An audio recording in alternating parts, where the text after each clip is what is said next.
got about 3 hours of light.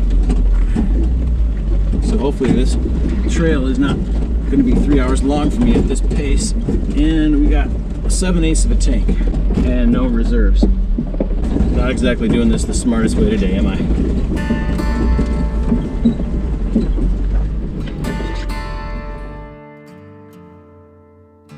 A friend of mine extolled the virtues of defining your own existence. When we're surrounded by an existence that defines us, is it the chicken or the egg? The journey or the destination? Damned if I know, but I'm gonna die trying to find out. The world's a big place and you're never gonna see all of it. A Jeep is a lot of things, among them freedom. Freedom to roam, freedom to explore. But where to explore and how to explore? That, my friend, is the question. That is the quest. Join me as I wander the path less traveled on a quest for nothing more than the journey. I'm Dominic Wilbrink, and this is an episode of Jeep Journals.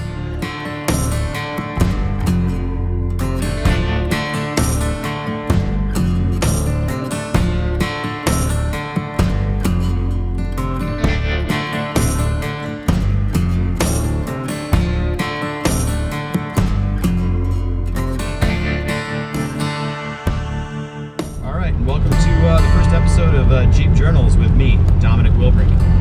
Today we are taking my 2001 Jeep Wrangler cross-country, or partially cross-country. We're going from Pennsylvania to Michigan, and through Pennsylvania the goal is going to be to stick to backcountry roads and or specifically dirt roads or seasonal roads as much as possible.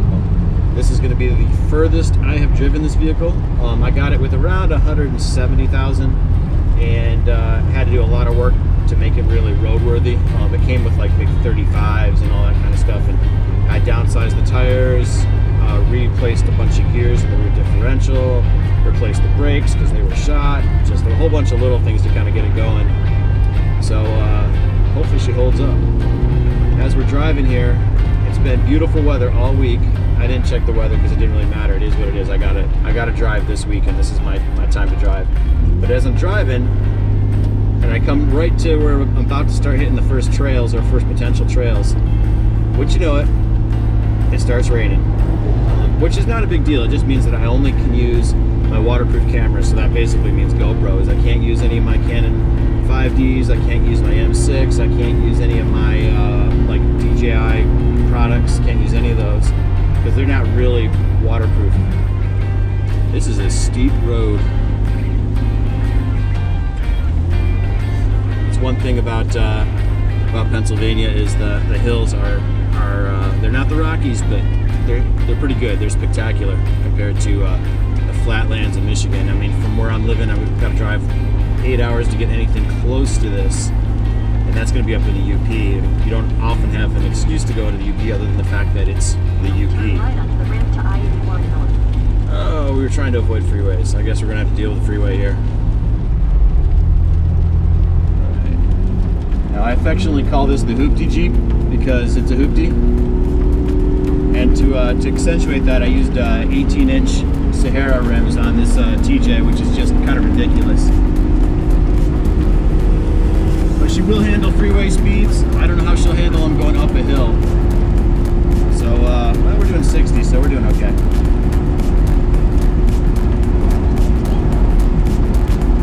My destination right now, first one is an abandoned railroad tunnel that supposedly you can drive through, and I've been on the trails on the other side of that, but I've never made the connection between the tunnel and those trails. So I'm going to try finding the entrance to the tunnel first, and then I'm going to try going through the tunnel, and we'll see. Should be pretty cool if it's all cracked up to me. And now we're doing 70. We need to slow down. I like keeping it at 65 with this old bird. Alright, so the waypoint that I have mapped in auto-corrected onto the freeway, because the tunnel does cross, so I think it actually goes onto the freeway.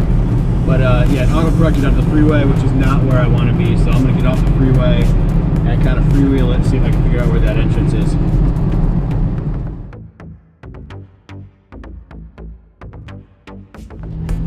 Alright, I can see on the map the waypoint where the tunnel is supposed to be. And I don't see any trails right now. I might find a spot to park and take a look at the map and the satellite, see if I can figure that out. So we'll be on to that in just a moment.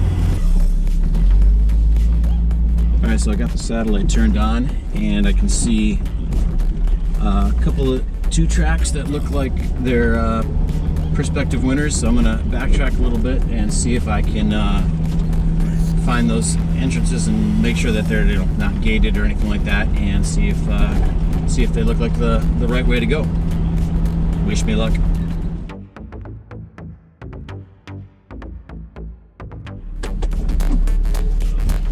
Okay, we are in four-wheel drive low. We're just going to take it nice and easy and see where this takes us. There's an option here. That takes us right where we want to go, I think. Alright, so there's a little option over here. Looks like it's the right one.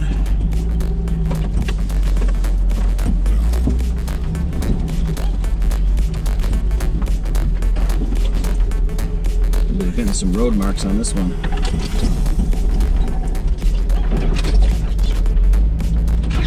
A little muddy spot.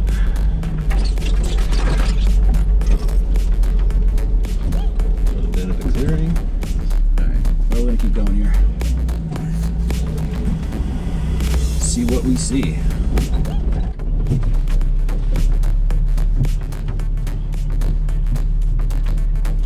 Okay, so I'm turning around because I came up on a gate, and I, generally speaking, in fact, there's a gate, I'm going to respect that. So I'm going to turn around and go someplace else because I don't want to put a bad taste in anybody's mouth. So we're going to tool on out of here, go around and find another spot to play or explore.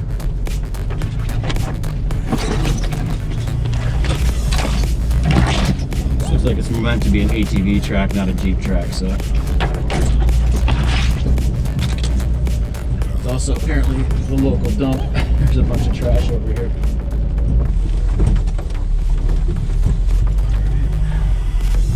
Well, so much for that little adventure. It sounded like a cool idea.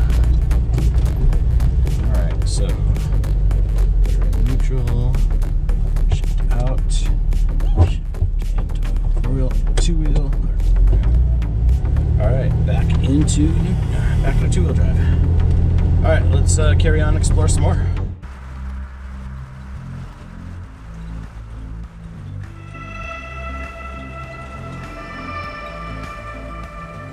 Well, I gave up on finding the tunnel for this trip. The goal was not to find the tunnel, but to travel as many trails as possible in the time that I had available. This is not a free time trip, and that being the case, I can't become hung up with a particular destination or trail. Sometimes, you just have to move on.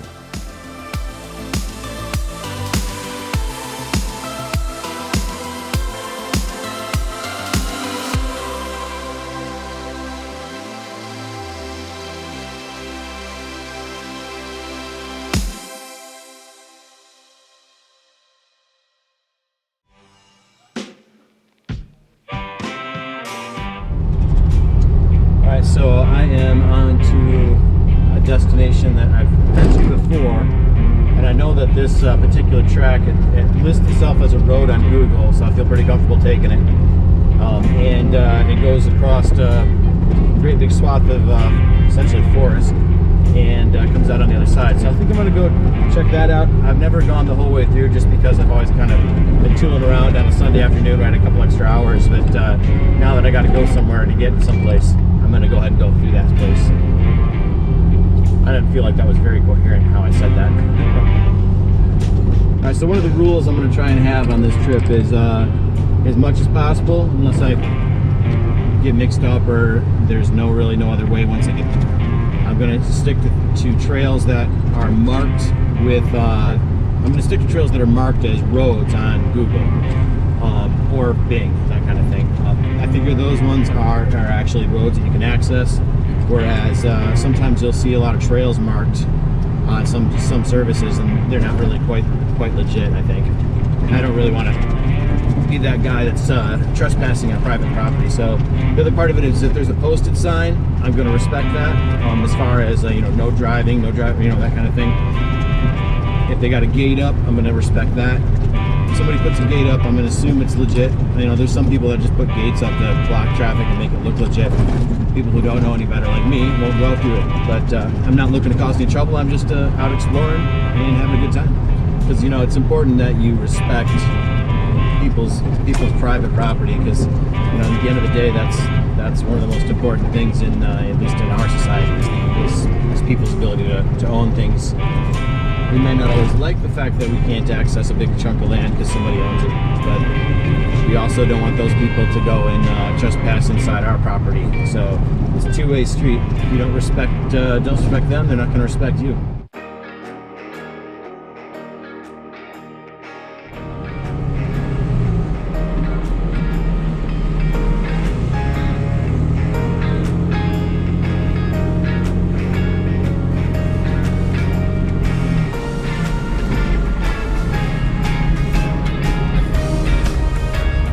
We're venturing off into the woods. So far it is a dilapidated asphalt road. I've been on this way before and I know it leads to essentially leads to a water tower. I think there's a reservoir up here too.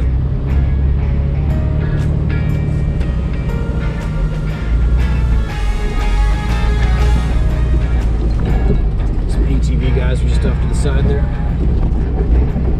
Think about those ATVs, those guys can fly fast.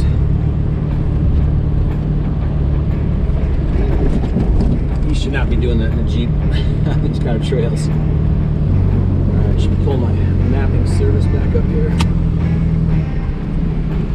Ooh, we got some pedals. Alright, let's get our maps on.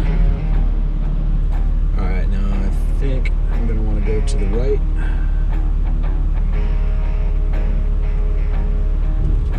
My way that way. Roll that window up.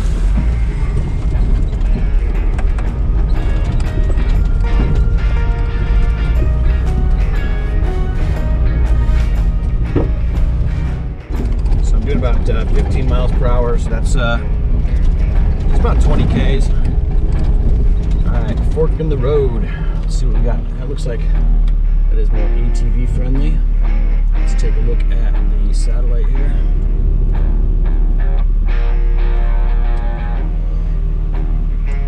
Yeah, it's not marked. And it goes back and connects to another trail, which I don't feel like taking today. So as you can see, I have internet service here, so that means I am in the middle of nowhere, but I am not in the wilderness. So I stopped up to look at the weather, and that's the weather where I'm at right now. So when you're part of the goal here is filming, and it's hard to film with rain when you're not working with a whole bunch of waterproof cameras. So going to be a bunch of GoPro footage for the rest of today, it looks like. So such is life. Do what you got to do. Carrying on. Just not over that tree.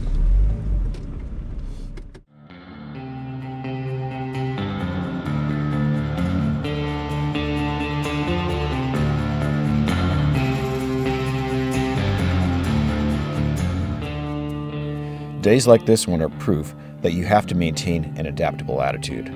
Some would call it an open mind. I've been to this location before, and I had an expectation and a vision for the type of footage I'd be getting. But instead, due to the weather, I'm stuck with glorified dashcam footage.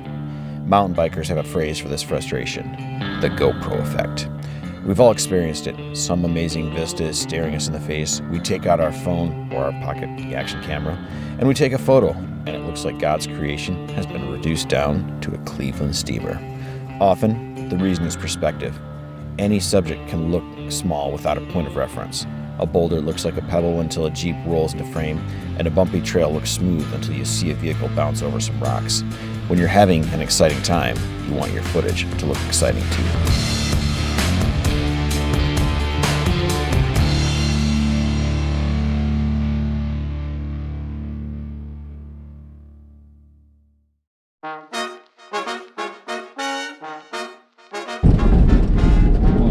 trail.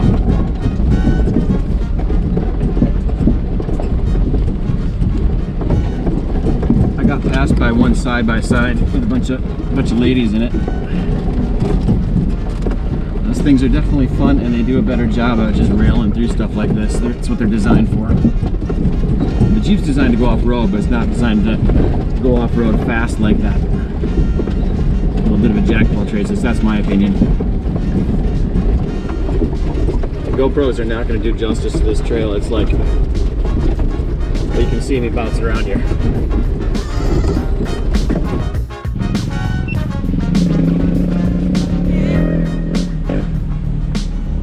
Got some ATVs going that way, and I'm going to follow a trail that goes this way, so let's go do that.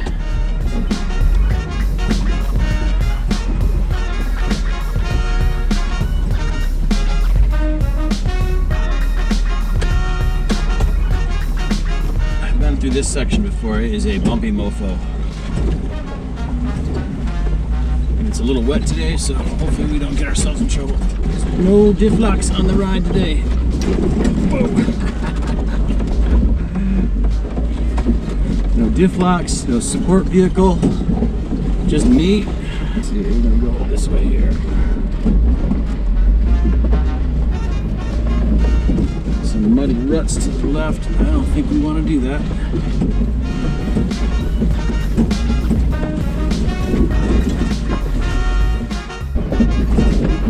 Woo. Crawl. It's gonna go over. It's gonna be a big bump on that rock. Looks like I can just miss it. Go here.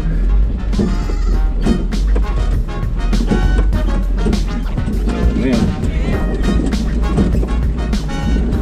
It is 4 o'clock right now.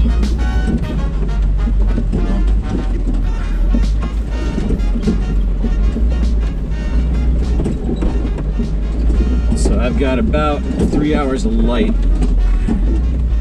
So hopefully this trail is not going to be 3 hours long for me at this pace. And we got 7/8 of a tank. And no reserves. Not exactly doing this the smartest way today, am I? The rain just picked up a little bit. I'm sure this is a terribly exciting video here.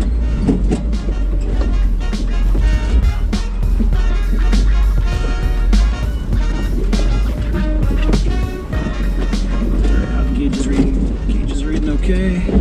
Oh, that was a bad line. Alright, what do we got here? Woo! Alright, I like this line here just because it's better for the undercarriage.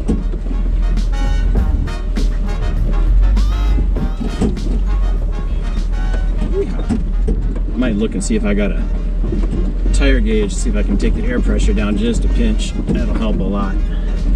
Because we are right now probably right around 30 psi. That is too much air pressure for this trail. There's a little clearing up here. I'm gonna see, get to that clearing and then see if I can find an air pressure gauge, because in the clearing I can get off the trail in case an ATV comes up behind me. Okay, here's the clearing. All right, let's see if we got a tire pressure gauge. And also do a quick little walk around, make sure I don't break anything. Check a look at that.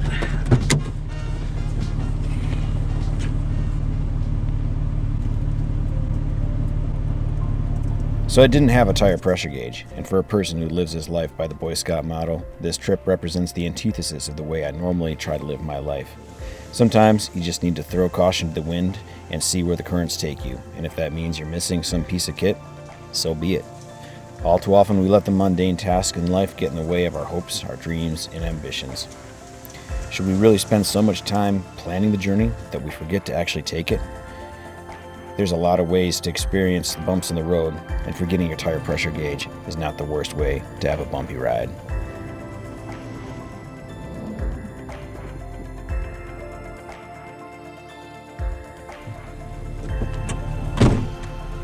I don't see anything broken or disconnected, so we're good to go.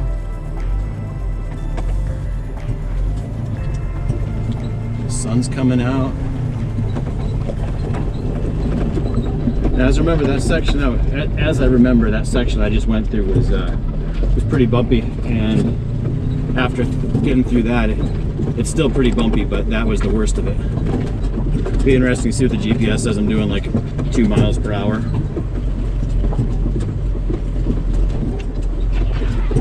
It's a curiosity. On the map, what's the scale here? 500 feet. Okay, yeah, we're good. So even if we're going only 2 miles per hour, I got enough time to get out and get to the road and all that good stuff.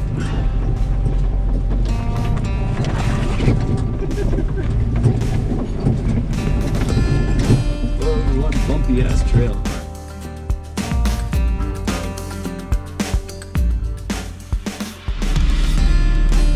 Things just got interesting because I got to a gate.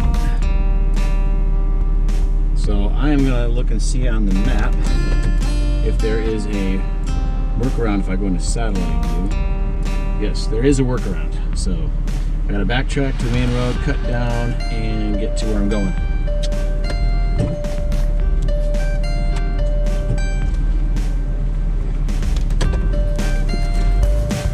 Back we go.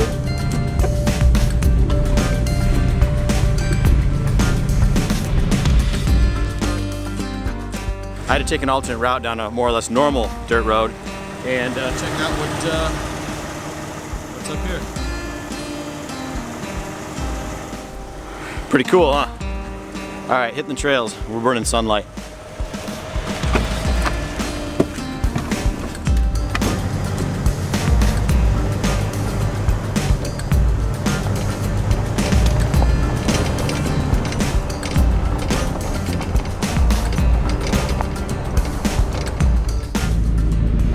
So I'm now working my way down a 2-track from that main road section I was just on, and gonna see if I can find a spot that's not gated. Looks like, according to the map, the next spot on the road that takes a right turn should take me the direction I want to go. So let's see how it goes.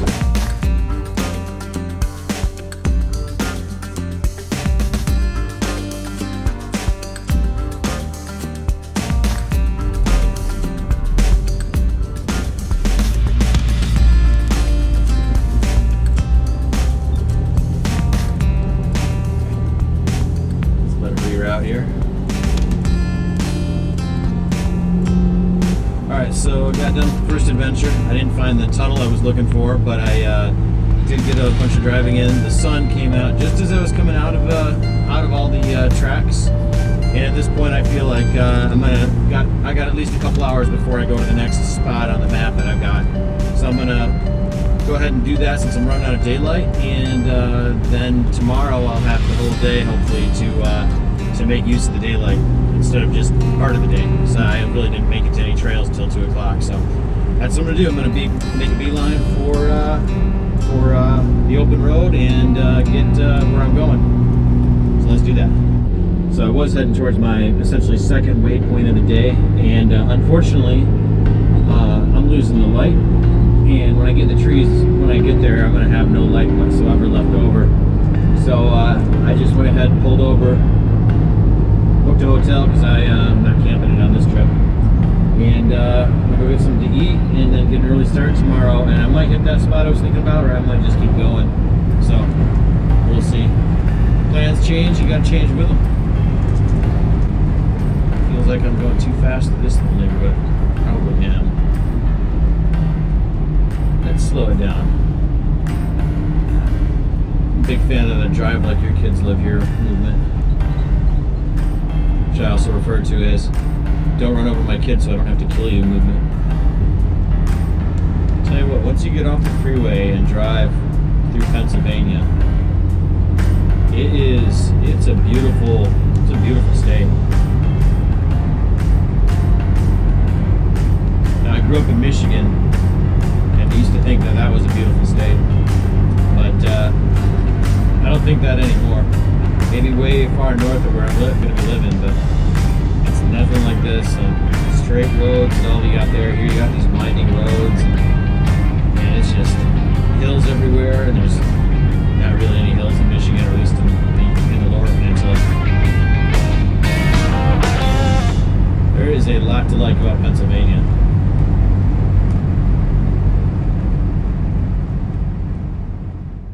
You can help support the production of these videos by supporting me on Patreon. Also, be sure to go over and check out the links in the description below for some of my online stores where you can get cool t-shirts like this one right here. I also have some hoodies that mix bike life with van life. Again, thanks for watching.